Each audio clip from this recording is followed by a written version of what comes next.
Hi, good afternoon. I was entertaining some visitors. Every so often I have people who want to come to visit Beelton the cottage, and so much of today, in fact from 12 o'clock until now, has been spent showing people around and sharing the magic of Beelton the cottage, but also sharing some much needed knowledge. And I realise as I show people around that there's an awareness of everything that's wrong and everything we need to do to put that right. There's also this incredible fascination with Mother Earth, and it's been growing for some time. Now, the reason why I mention this is because after my visitors left, I sat here with my coffee. In fact, my coffee's almost gone cold because I've been sat just thinking about things and reflecting. And part of my reflection took me back to the early 70s when I first went to London. And I have always had a deep love for Mother Earth. And back in the early 70s, my thoughts about the Earth, as it was called then, although I never called it the Earth, I always said Mother Earth, my thoughts were, and my attitude was viewed as being rather odd. Such was the disconnection then. On the plus side, we as a species have made this incredible leap forward. So many of us. Now, sadly not all of us, and sadly not even the majority of us, but more and more, have made this huge evolutionary leap forward that has seen us embrace the Earth as a living sentient being, as a mother, as an intelligent force. I have always seen it thus. I have always regarded her with a very deep respect, and in fact it was because of my strong feelings towards Mother Earth that has led me away from so much of organised religion and so much of organised society that has taken a very different view. But each to their own, and we are, each one of us, on our own journey. And it's not for any of us to criticise others or to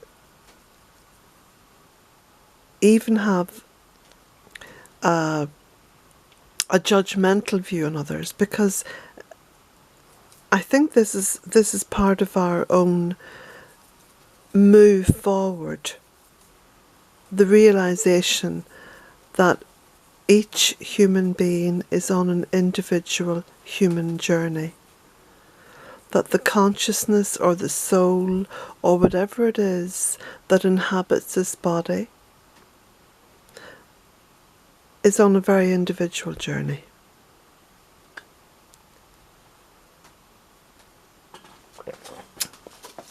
I'm going to abandon my coffee now, which I may need to heat up again, and just go for a little walk.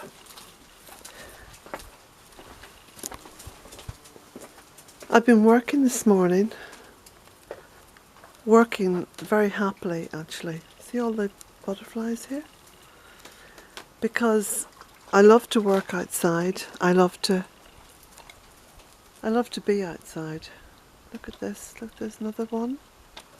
And there's more. Look at this. Aren't they beautiful?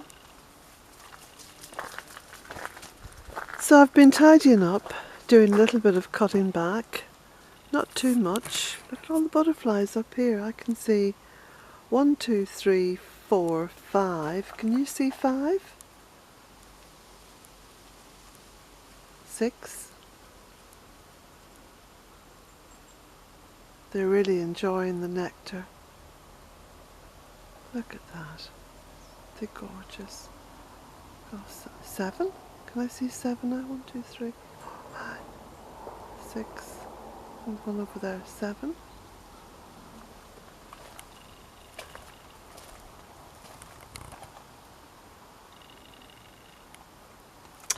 So, getting back to where I was just a few moments ago,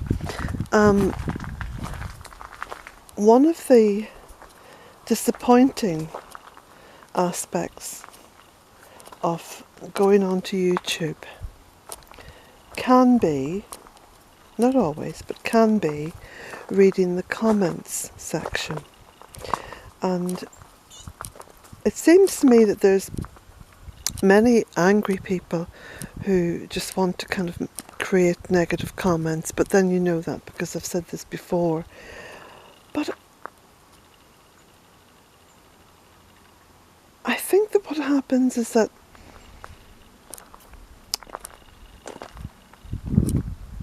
people are put off from making comments because they read a certain amount of anger or a certain amount of negativity, and so they decide, and you know, this is me quite often as well, decide not to leave a comment because I don't really want to be roped in with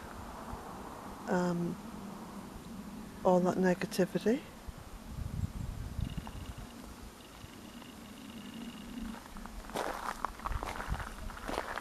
But anyway, I'm just thinking aloud. I'm not really saying anything of any great importance here. I'm just thinking aloud as I walk around, and that's very much what I've been doing for most of the morning. I was up at about 7 o'clock, and where I'd cut back quite a lot of the clematis from around the windows. In fact, you can actually see the windows of the cottage now. And more importantly, I can see out from the windows. But I just left all the cuttings around on the ground, so I thought I'd better go and tidy them all up before my visitors arrive. Which I did. Give me an excuse just to get out and just enjoy this beautiful time. This is truly a beautiful time because not only have all the butterflies come out, look at these, aren't they gorgeous? Not only have they all come out and are enjoying the day that's in it, but there's a beautiful, very early autumn feel.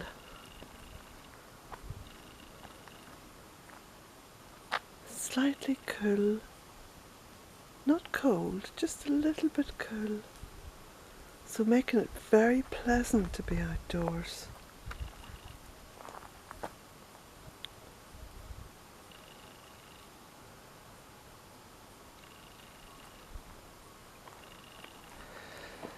So I tidied up all the cuttings. Had a little think about stuff that I have to do. I really do need to keep a little book and just write down all the little tasks that I have to do. Tied it up around the she shed here, and took much of the cuttings up onto the big compost heap near the kindling shed.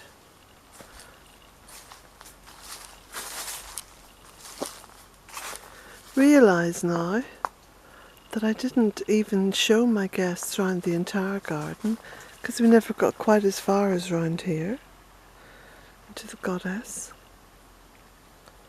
and her little owls, her little birds.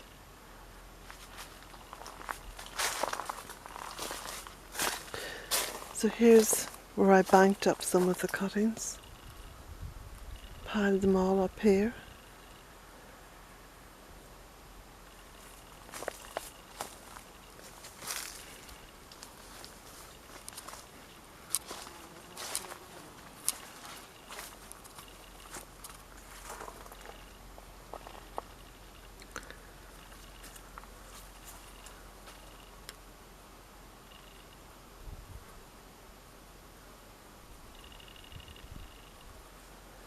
Jack's up there.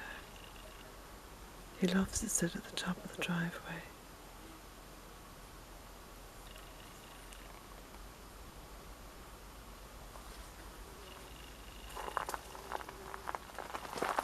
I'll just go around here and get my cold coffee. Why not? I think I'll sit around the other side. I also did a little bit of pruning here in the cotoneaster. A little bit of pruning here just above the steps. I don't know if any of you can notice, but you can actually see a little bit more light coming through there. And also can stand here and see across to the buddleia.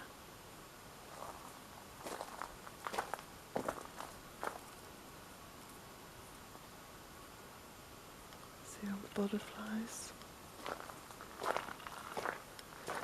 And then I pruned the rose at the end of the veranda here, which again lets a little bit more light in, because I thought that would be useful for these grapes. So I pruned quite hard back there. Just lots of little bits of tidying up.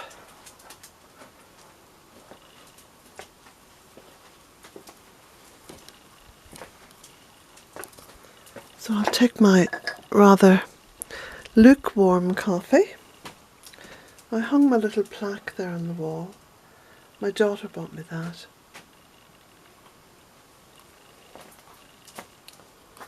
Thank you to those of you who have purchased books from the website. I'm very grateful to that. I'm very grateful to you. Very grateful for that. Because my income has dropped a little bit over recent months. I expect it does, because people go on holiday and, you know, money is used for other things. So that's perfectly understandable.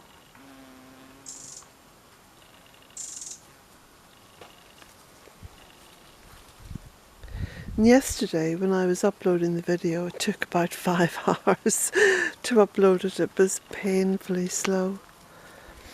And in the end, as I had to go out, I had to leave my phone behind, you know, because the hotspot on the phone was needed to load up the video. And when I came back, it still hadn't loaded up.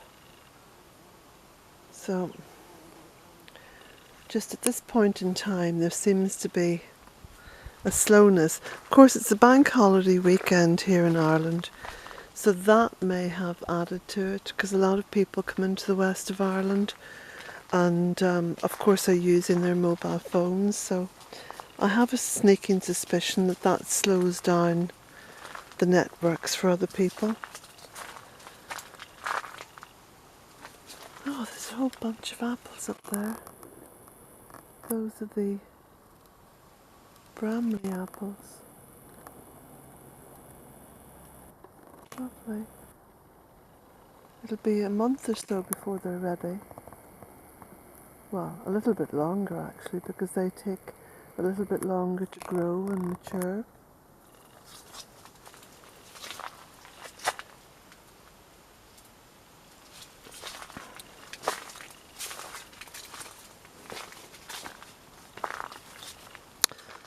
The apples are coming along very well on these eating apple trees.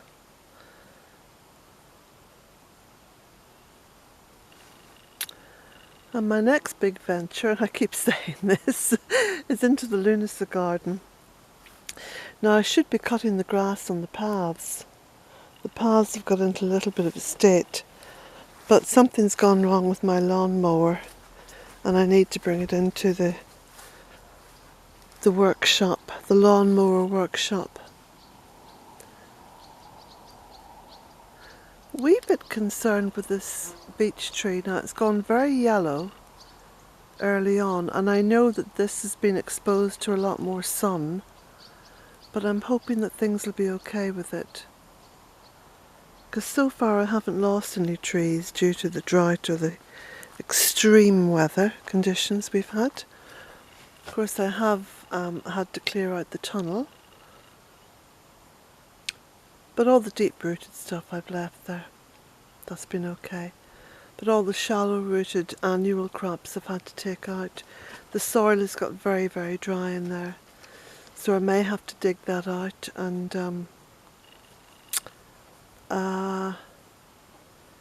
get the fertility working again then for next year. It's all about adapting. There's no point in wringing our hands and throwing them up in the air and saying, oh, it's all over. No, we have to adapt, and we have to adapt as quickly and as effortlessly as possible. Of course, I was reading in the paper that the crop yields are well down.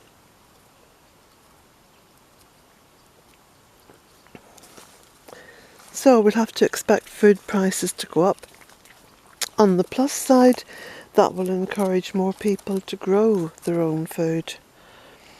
And also, I think, on the plus side, it may also force the hand of councils and local authorities to take the restrictions off people growing food, you know, on what was lawns before.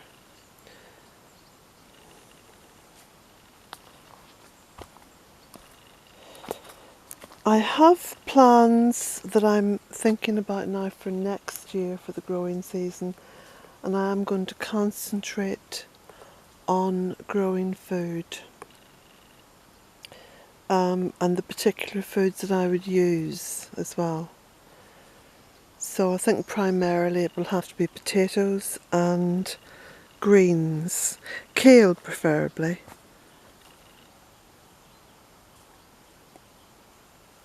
And also, of course, financially supporting local growers. That's probably more important, because you have a lot of people who are very adept at growing food, and because of the lack of financial reward for them, aren't able to move forward in that quest, you know. So whether it's been able to get a mortgage to buy land or whatever, I think it's important to support them. So that's something that I'm going to be doing. It's something I have done this year as well, because as I've dedicated more and more of my time to writing and to making videos and to putting the Beltona project out onto social media, I've had less time to actually grow food. And also I've been torn between planting trees and growing food. But that's also, of course, allowed me a little bit more financial fluidity to be able to support local growers, which is what I've done. I've bought quite a lot of food from the local organic growing centre, not Vicar, and also from the farmers' markets in town. Gosh, I'm just looking up along this Boodlia now, and there's such a load of butterflies. I don't think I've ever seen as many butterflies as I have this year. Now that is testament to what I've been doing which is trying to create as much habitat as possible, not just for feeding these little lives, but for allowing them to allowing them habitat. Look at this, it's just beautiful. How many there are. And of course I've also been, as I said before, just planting more trees, and one of the trees that I have planted has been the buddleia. Look at this. Isn't this wonderful? So you see, there's so much hope. There's so much hope.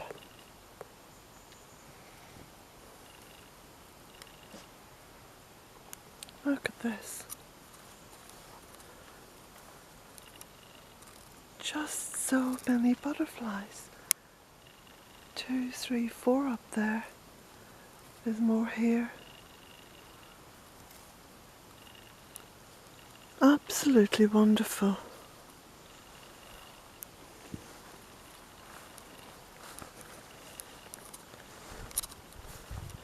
So things like, the chop and drop methods that I use, they are invaluable for creating habitat for little insects, because of course they need to be overwintering, or they need to be able to lay their eggs or whatever in safe places, in places where they can be sure that there will be survival for them.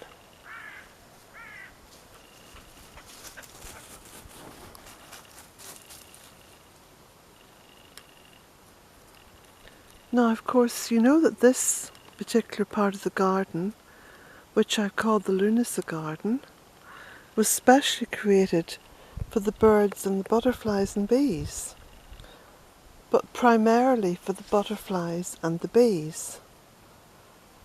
Well, look at this. This is a wonderful testament to the planting that I've done. Just beautiful.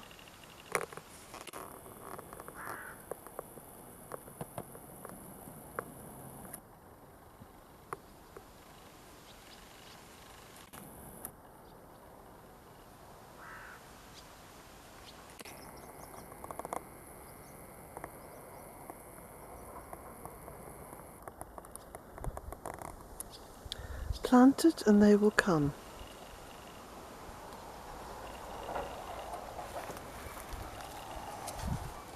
Simple and true. Plant it and they will come.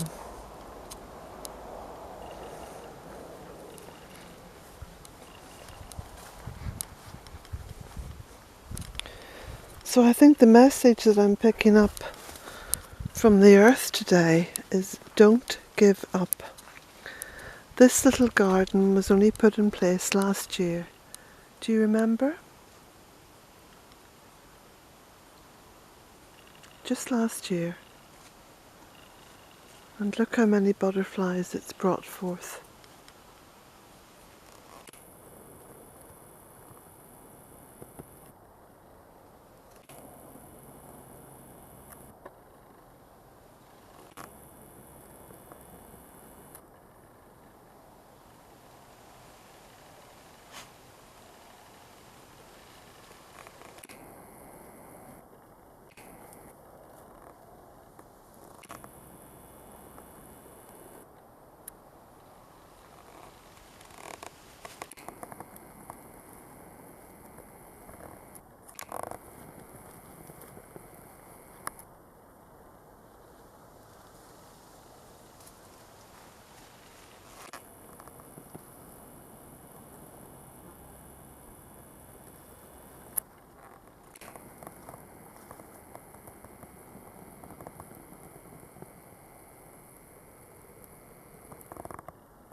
Now, I shall go indoors and load this video up, and hopefully it won't take as long today.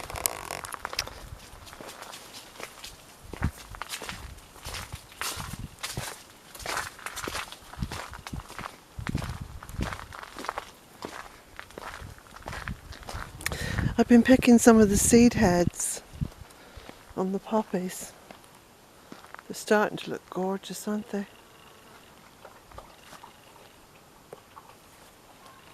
And also I've been picking some of the flowers on the fennel.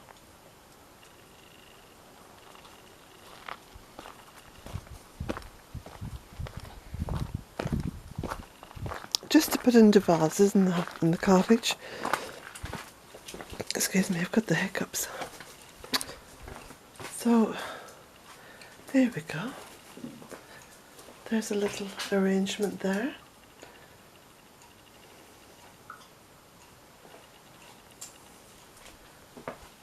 Another little arrangement here.